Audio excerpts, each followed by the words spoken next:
développement des technologies de l'information a profondément modifié l'environnement et le fonctionnement des entreprises. Leur impact est considérable sur leur stratégie et leur organisation. Ces tendances de fond ont été encore amplifiées par la crise sanitaire et le développement du télétravail. En effet, la diffusion et la généralisation des technologies de l'information et de leurs applications conduisent autant à une modification des business models qu'à une remise en cause profonde des organisations internes. Ainsi, nous sommes passés de l'informatisation des entreprises à la numérisation des processus pour atteindre aujourd'hui le stade de la transformation digitale des organisations. Cette transformation digitale représente l'exploration et l'exploitation des nouveaux possibles générés par les technologies numériques, notamment au plan organisationnel. Ces technologies numériques et leur appropriation sont créatrices d'opportunités de changement qui se traduisent par une reconfiguration en profondeur des pratiques de travail au sein des organisations. La transformation digitale intègre les transformations structurelles actuelles du travail.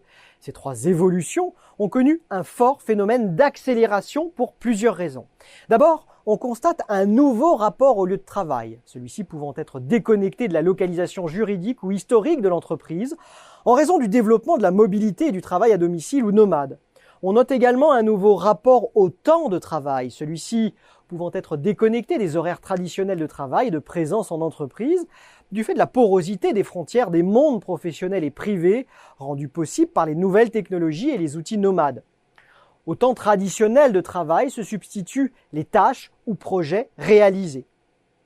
Il existe aussi un nouveau rapport à la matérialité du travail, la production des services et des produits étant de plus en plus dématérialisée.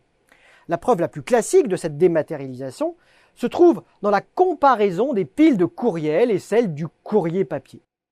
Enfin, le big data, l'intelligence artificielle et le développement des robots, des objets connectés, le cloud, traduisent les aspects plus récents de la dématérialisation et du caractère abstrait du travail des collaborateurs. L'ampleur des bouleversements mentionnés suggère la définition d'une méthodologie de transformation digitale. Celle-ci peut reposer sur l'inventaire des pratiques digitales. La digitalisation est déjà présente dans les entreprises au travers de très nombreuses pratiques. Plateformes collaboratives, email, tablettes, chat, blocs, agendas partagés, réseaux sociaux internes. Autant de pratiques accentuées par les initiatives Bring Your Own Device. Il convient, dans un premier temps, d'observer les pratiques existantes. La sensibilisation des acteurs aux enjeux de la digitalisation, tant stratégique qu'organisationnelle, est une étape essentielle et passe par de la formation. La création de pratiques de travail plus collaboratives facilite la circulation d'informations, la transversalité et la réactivité. Enfin, la libération de la parole et l'écoute des avis et des expériences des collaborateurs, même si elles sont inhabituelles, sont utiles dans les projets de transformation digitale en raison du caractère non déterministe et flexible des technologies numériques. Cette transformation digitale peut ainsi reposer sur des expérimentations et ce que l'on qualifie parfois de bricolage en termes de mise en œuvre des systèmes d'information. On est ici loin d'une approche top-down. La mise en œuvre de la transformation digitale suppose la nomination d'un responsable digitalisation. Ses compétences sont d'abord d'être un leader, capable de gérer le changement et de piloter des projets avec rigueur.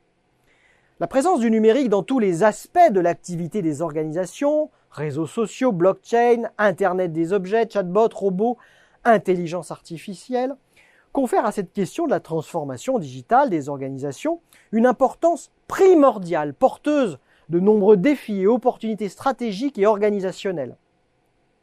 Aujourd'hui, les organigrammes des entreprises présentent une nette tendance à se vider.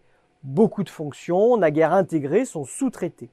Et à se tasser aussi, c'est-à-dire que le nombre de niveaux hiérarchiques diminue. Il est ainsi de plus en plus fréquent de ne connaître dans les grands groupes que 4 niveaux entre le responsable opérationnel et le PDG. Mais pour réussir ce management minceur ou lean management, encore convient-il de former les acteurs qui auparavant disposaient du bouclier représenté par une imposante chaîne hiérarchique et qui doivent à présent décider seuls. Leur responsabilité s'étend en conséquence, c'est l'empowerment. Cela peut être une importante source de stress, voire de souffrance. Et il faut toujours prendre garde que le régime minceur ne finisse pas par dégénérer en anorexie pathologique.